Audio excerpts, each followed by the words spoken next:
बिस्मिल्लाहिर्रहमानिर्रहीम। तमाम देखने वाले स्टूडेंट्स को प्रोफेसर इकबाल हैदर भट्टी का सलाम।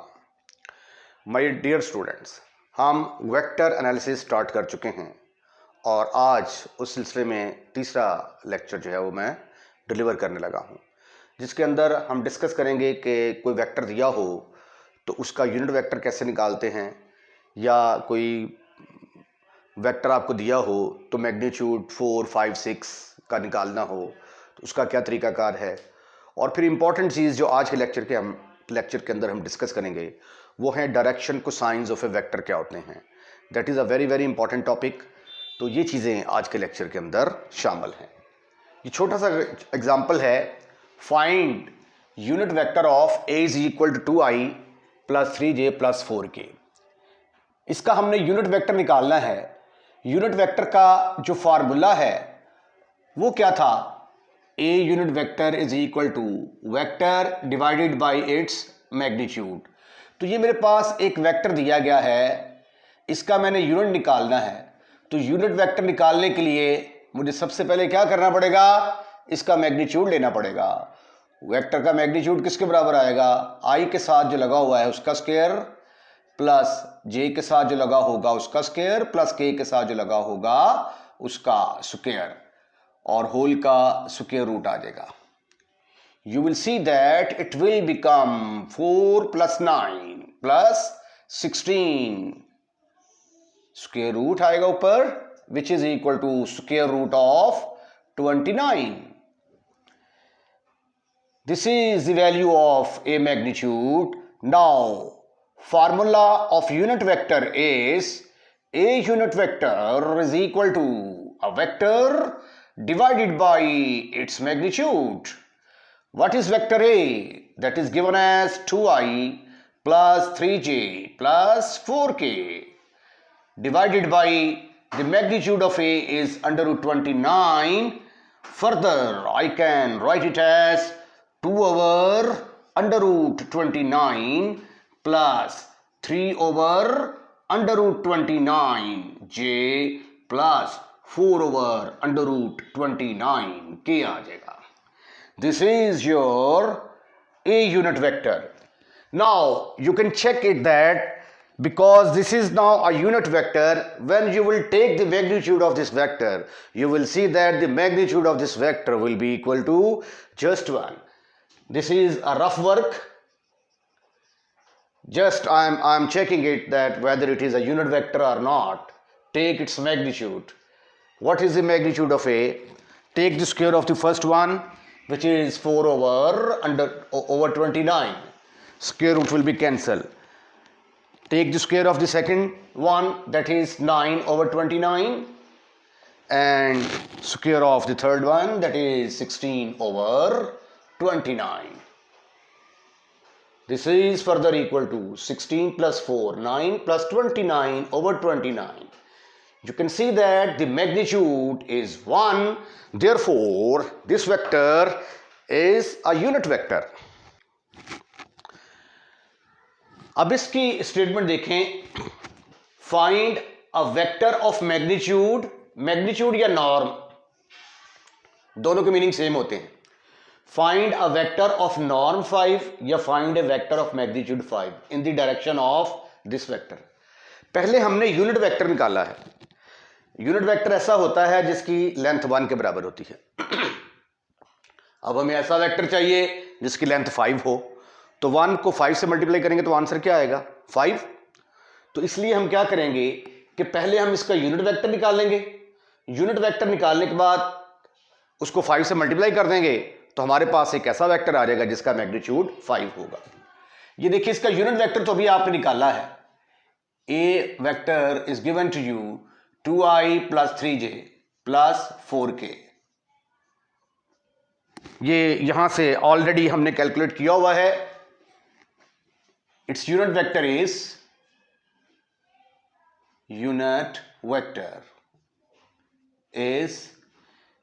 A unit vector is equal to 2 over under root 29 I.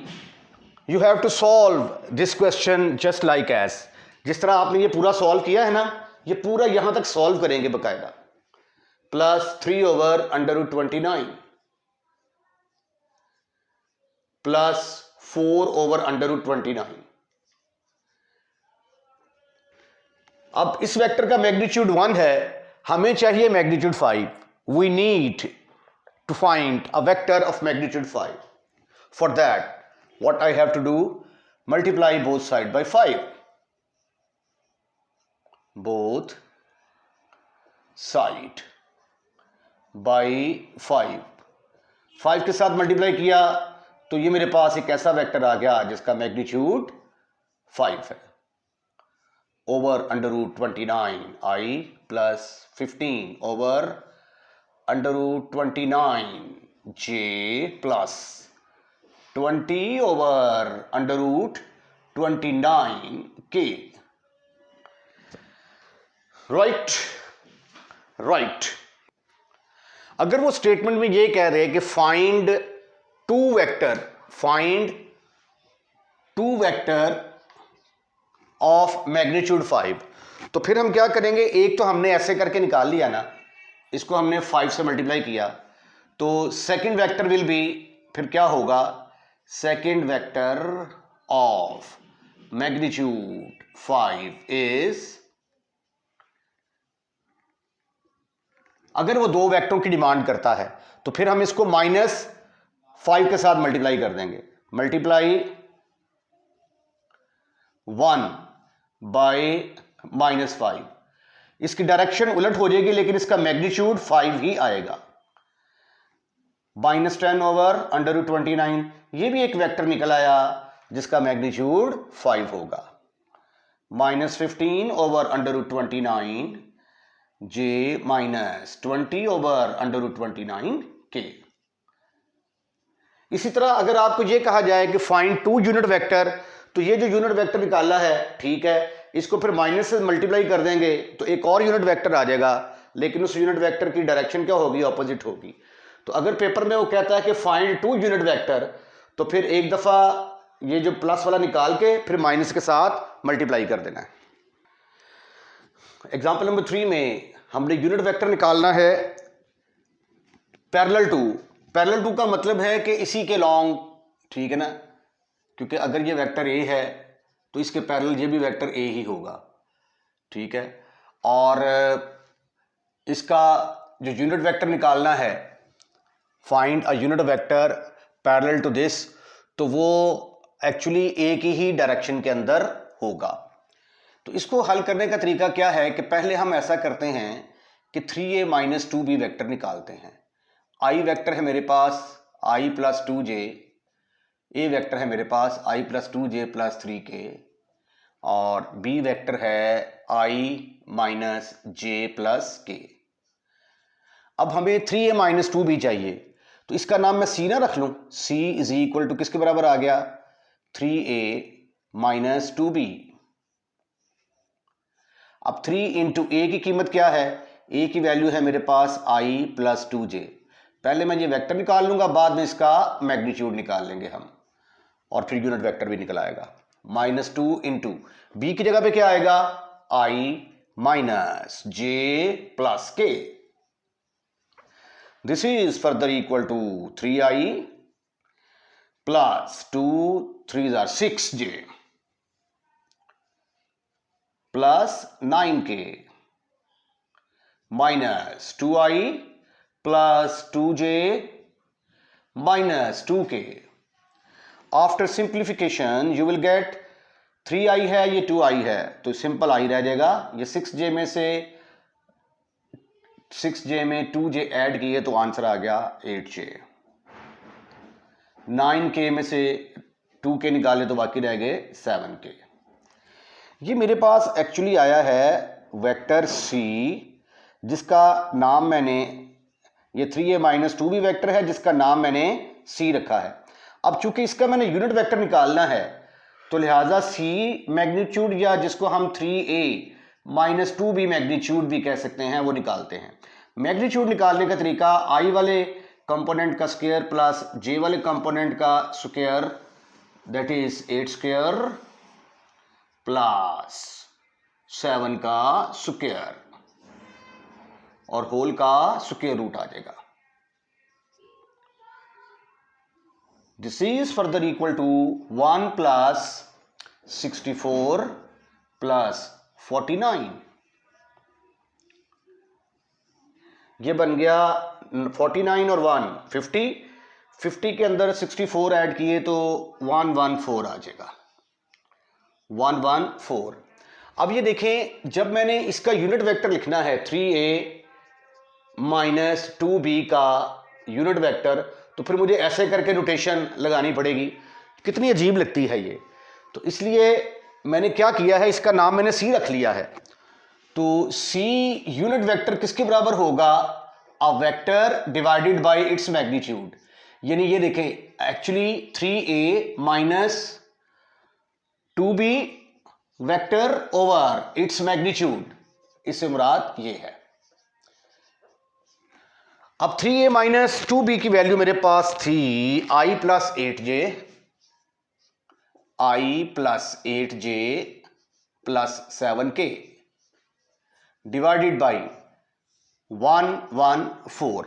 अब ये 114 हर एक के नीचे आएगा, इसको लिखा जा सकता है 1 over 114i plus 8 over 114j plus 7 over 114k। तो ये मेरे पास यूनिट वेक्टर निकल आया। अब हमने थोड़ी सी चेंज है क्वेश्चन के अंदर, find a vector of magnitude 3। पहले मैग्नीट्यूड 1 था, अब मैग्नीट्यूड 3 चाहिए। In the direction of 3a minus 2b, where a किसके बराबर है, इसके बराबर, और b इसके बराबर है। तो हम क्या करेंगे, जिस तरह इस क्वेश्चन को सॉल्व किया है, सारा ऐसे क्वेश्चन हल करने के बाद उसको 3 से मल्टीप्लाई कर देंगे। तो solve do yourself, solve do your self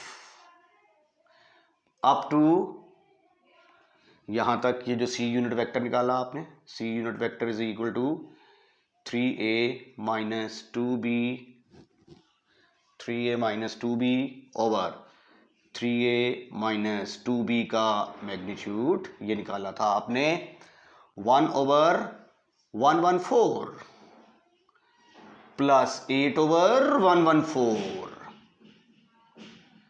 plus 7 over 114। ये यूनिट वेक्टर निकला है, यहां तक आपने सॉल्व करना है। उसके बाद multiply both side bye 3, multiply by 3। ये यूनिट वेक्टर है, उसको 3 से मल्टीप्लाई करेंगे तो वेक्टर ऑफ मैग्नीट्यूड 3 आ जाएगा, 3 over 114, 24 over 114 plus 21 over 1 square root of 114। इसी तरह अगर वेक्टर ऑफ मैग्नीट्यूड 5 निकालना होता तो 5 से मल्टीप्लाई कर देते, 4 निकालना होता तो 4 से मल्टीप्लाई कर देते। इधर भी जो है वो 3 के साथ मल्टीप्लाई करना पड़ेगा, 3c आएगा। Direction cosines of a vector जो है वो डिफाइन करते हैं, और फिर मैं जब ये आगे एक आर्टिकल करूंगा या एग्जाम्पल जिसमें डायरेक्शन कोसाइंस बताने का मेथड मैं आपको सिखाऊंगा, उसके अंदर मैं रीज़न दूंगा कि इनको डायरेक्शन कोसाइंस क्यों कहा जाता है, इनको डायरेक्शन साइंस क्यों नहीं कहा जाता, डायरेक्शन टेंजेंट क्यों नहीं कहा जाता, डायरेक्शन कोसिकेंड या सीकेंड वगैरह क्यों नहीं कहा जाता, why they are called direction cosine of a vector. ठीक है, इस चीज़ का जवाब जो है वो आज के लेक्चर में मैं आपको दूंगा। Direction cosine of a vector define करने से पहले ये देखें, ये फर्ज किया कि मेरे पास एक 3D का मॉडल है।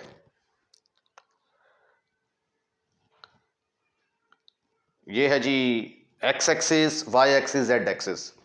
हम 3 डायमेंशन के अंदर कोई भी एक वेक्टर लेते हैं, फर्ज किया कि ये कोई वेक्टर है 3 डायमेंशन के अंदर। अब ये वेक्टर जो है ये एक्स एक्सिस के साथ कोई ना कोई एंगल बनाएगा, वाई एक्सिस के साथ भी कोई एंगल बना रहा है, और जेड एक्सिस के साथ भी कोई ना कोई एंगल बना रहा है। ठीक है, तो हम फर्ज कर लेते हैं कि ये वेक्टर जो है ये एक्स एक्सिस के साथ जो एंगल बनाता है ये अल्फा है, वाई एक्सिस के साथ जो एंगल बनाता है बीटा और जेड एक्सिस के साथ जो एंगल बनाता है वो गैमा है। तो ये जो अल्फा बीटा और गैमा हैं इनको हम क्या कहते हैं, इनको हम कहते हैं डायरेक्शन एंगल। और अगर इनके कॉस ले लिए जाएं तो those are called as direction cosines of a vector. तो डेफिनेशन फिर इसकी क्या हुई, इफ ए वेक्टर ए, बड़ी सिंपल डेफिनेशन है, if a vector a makes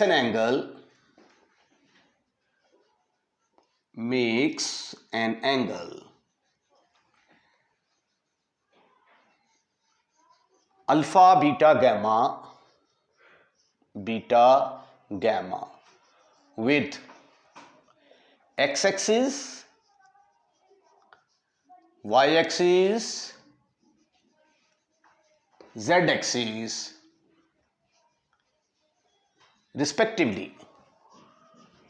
respectively का मतलब कि एक्स एक्सिस के साथ एंगल अल्फा, वाई एक्सिस के साथ बीटा और जेड एक्सिस के साथ एंगल गैमा बना रहा है ये vector. Then cosines of these angle, cosine of these angles, that is cos alpha, cos beta, cos gamma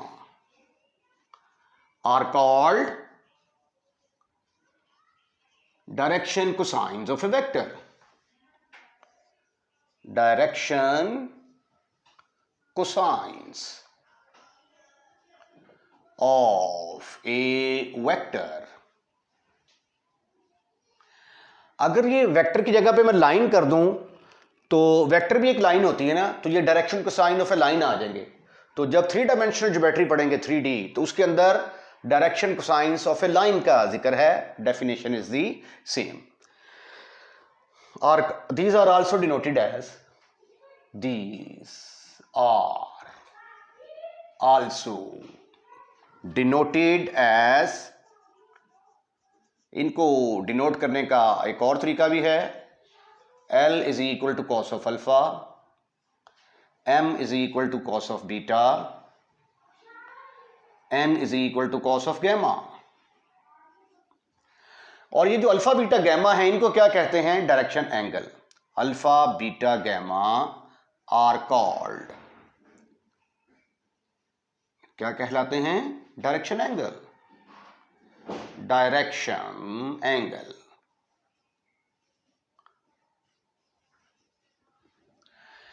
अब हम एक आर्टिकल करते हैं जिसके अंदर मैं आपको मेथड बताता हूं कि डायरेक्शन कोसाइंस कैसे निकालते हैं, और उसी के अंदर मैं आंसर दूंगा कि इनको डायरेक्शन कोसाइंस क्यों कहा जाता है। आर्टिकल है, एग्जाम्पल का नाम दिया है मैंने, फाइंड डायरेक्शन कोसाइंस ऑफ ए। इसके अंदर डायरेक्शन कोसाइंस निकालने का मेथड बताने वाला हूं मैं। ये एक वेक्टर दिया हुआ है, इसके डायरेक्शन कोसाइंस निकालने हैं और फिर साबित करना है, and prove that sum of the square of the direction cosine is equal to 1। यानी जो डायरेक्शन कोसाइंस आएंगे उनको स्क्वायर करके जब ऐड करेंगे तो आंसर 1 के बराबर आएगा।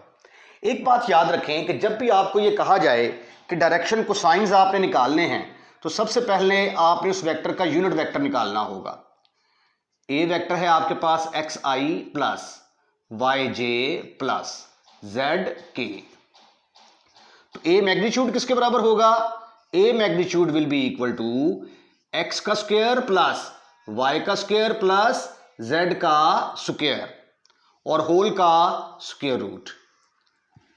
अब हम निकालते हैं a unit vector. A unit vector का फार्मूला क्या है, a unit vector is equal to a vector divided by its magnitude.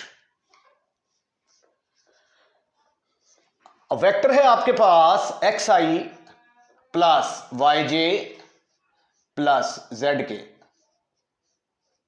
Over x square, ये इसका magnitude, x square plus y square plus z square, जिसको further मैं यूं लिख सकता हूं, a unit vector is equal to x over x square plus y square plus z square i plus y over x square plus y square plus z square plus z over x square plus y square plus z square के आ जाएगा। ये हमारे पास unit vector निकल आया। ये एक vector था, उसका यूनिट वेक्टर निकाल दिया मैंने। अब इस यूनिट वेक्टर में जो आई जे के के जो कोफिशिएंट है, बस ये देखें, ये वाला जो है ये वाला, this is called as cos of alpha. Cos of alpha is equal to x over x square plus y square plus z square. जो y का कोफिशिएंट होगा, सॉरी j का कोफिशिएंट, उसको हम cos बीटा कहेंगे।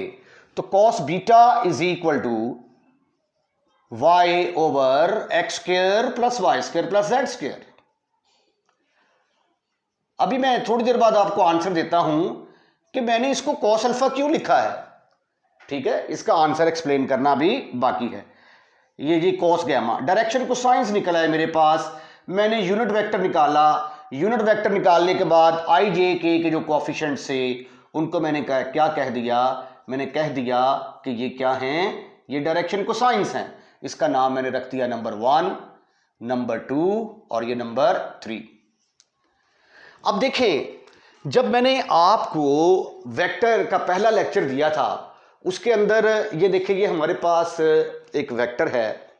ये जो मैं चीज़ें करने लगा हूं ये रफ वर्क है, ठीक है, this is not a part of the question, ये सिर्फ आपका कंसेप्ट क्लियर करने के लिए है। ये एक वेक्टर है a is equal to x i plus y j plus z k. इसको हमने कैसे रिप्रेजेंट किया था, ये देखें जरा, ये एक्स एक्सिस, ये आ गया वाई एक्सिस और ये आ गया जेड एक्सिस। यहां पे एक पॉइंट होगा पी एक्स वाई जेड, उसको जब ओरिजिन के साथ जोड़ा तो ये वेक्टर ए बन गया था। वेक्टर एनालिसिस का पहला लेक्चर वेक्टर इन 3 डायमेंशन जब मैंने आपको डिस्क्राइब किया था, उसमें मैंने बताया था। तो उसको फिर हमने कैसे डिनोट किया था, x comma y comma z, या हम इसको ऐसे भी लिख सकते हैं, x i plus y j plus z k लिख सकते हैं। ठीक है, तो एक्चुअली ये जो एक्स आई वाई जे जेड के हैं, ये पॉइंट्स के कोऑर्डिनेट्स होते हैं। अब डेफिनेशन के मुताबिक ये देखें, डेफिनेशन के मुताबिक vector A makes an angle alpha with x axis. Vector A x axis के साथ कितना एंगल बनाता है, अल्फा एंगल बनाता है, यानी ये देखें, ये वाला एंगल अल्फा। अब ये जो एक्स वाई जेड का है, इसका मतलब क्या है, इसका मतलब ये है कि एक्स एक्सिस के लॉन्ग एक्स डिस्टेंस कवर्ड किया गया है, वाई एक्सिस के लॉन्ग वाई डिस्टेंस कवर्ड किया गया है। अब आप गौर से देखें, ये जो है, ये एक राइट एंगल ट्रायंगल नहीं नजर आ रही है आपको। इस राइट एंगल ट्रायंगल में बेस ओवर हाइपोटेन्यूज यानी ओपी, ये किसके बराबर आएगा, कायदा बटा बतर, बेस ओवर हाइपोटेन्यूज, ये कॉस अल्फा के बराबर होता है, क्योंकि ये एंगल अल्फा बना रहा है यहां पे। और ओपी से मुराद क्या है, ओपी से मुराद है ए वेक्टर। तो इसको आप लिख सकते हैं cos alpha is equal to x over a का मैग्नीट्यूड। अब ए का मैग्नीट्यूड क्या है, ए का मैग्नीट्यूड था हमारे पास x square plus y square plus z square under root. तो ये देखिए जरा, कॉस अल्फा की वैल्यू किसके बराबर आ गई मेरे पास, कॉस अल्फा बराबर आ गया x over x square plus y square plus z square under root. तो ये मेरे पास कॉस अल्फा आ गया, तो इसलिए मैंने इसका नाम कॉस अल्फा रखा था। अब मैंने साबित कर दिया है कि ये x over square root of x square plus y square plus z square किसके बराबर है, कॉस अल्फा के बराबर।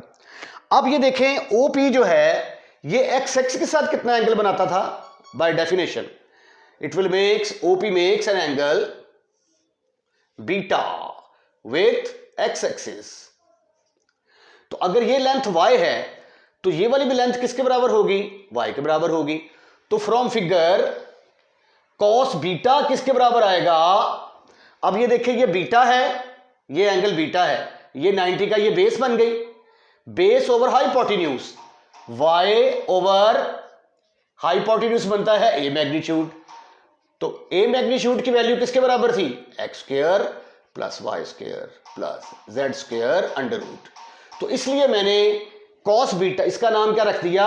कॉस ऑफ बीटा रख दिया, और इसका नाम मैंने क्या रख दिया? कॉस ऑफ गैमा रख दिया। Similarly we can prove that this is equal to cos of gamma. उसके लिए जरा फिगर ड्रॉ करनी जरा मुश्किल है, ठीक है। आप y एक्सिस की जगह पे z एक्सिस रख दें और यहां पे गैमा कर देंगे, तो that can also be prove that cos of gamma is equal to z over x square plus y square plus z square. तो चूंकि ये देखें इनके साथ ये इसके साथ कॉस आता है, तो कॉस की वजह से हमने इनको कह दिया कि ये क्या है? डायरेक्शन कोसाइंस हैं। ओके, अगर ये साइन में जवाब आता तो डायरेक्शन साइन कह देते। चूंकि कॉस आंसर आया है, ये देखिए हमने साबित भी किया, तो इसलिए इनको डायरेक्शन कोसाइंस कहा जाएगा। अब हमने ये साबित करना है कि इनको स्क्वायर करके ऐड किया जाए तो आंसर किसके बराबर आता है? 1 के बराबर। स्क्वेयरिंग एडिंग 1 2 3, तो ये आ जाएगा cos square alpha plus cos square beta plus cos square gamma is equal to, जब आप इसका स्क्वायर लेंगे तो नीचे वाले का स्क्वायर रूट खत्म, फिर आएगा y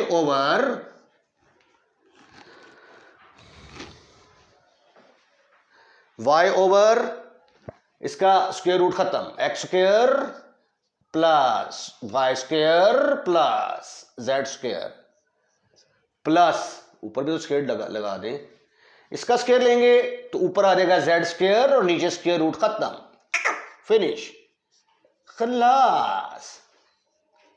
अब देखिए डिनोमिनेटर में एक जैसी रकम है, तो इसका एलसीएम किसके बराबर आएगा? इसी के बराबर आ जाएगा, x square plus y square plus z square over x square plus y square plus z square. ये दोनों आपस में कट गए, तो फिर cos square alpha plus cos square beta plus cos square gamma किसके बराबर आ गया? 1 के इक्वल आ गया। इसको आप पैक कर दें। ये एक बड़ा इंपॉर्टेंट किस्म का रिजल्ट हमारे पास निकल आया है। इस रिजल्ट को क्वेश्चंस के अंदर इस्तेमाल करेंगे हम। इसके साथ ही आज का लेक्चर हम यहीं पे ख़त्म करते हैं और अगले लेक्चर के अंदर डायरेक्शन कोसाइन से रिलेटेड कुछ क्वेश्चंस जो हैं वो हम आपके साथ डिस्कस करेंगे। अगर आपने हमारा चैनल जो है वो सब्सक्राइब कर दिया है, I am really thankful to you. अगर आपने हमारा चैनल सब्सक्राइब नहीं किया तो बराए मेहरबानी हमारा चैनल सब्सक्राइब करें और अपने दोस्तों को भी इनवाइट करें कि वो हमारा चैनल सब्सक्राइब करें। और अगर आपको हमारी वीडियो पसंद आई है तो इसको लाइक ज़रूर कीजिएगा और लाइक करने के बाद दोस्तों में शेयर ज़रूर कीजिएगा। अपना ख्याल रखिएगा। अल्लाह हाफिज़।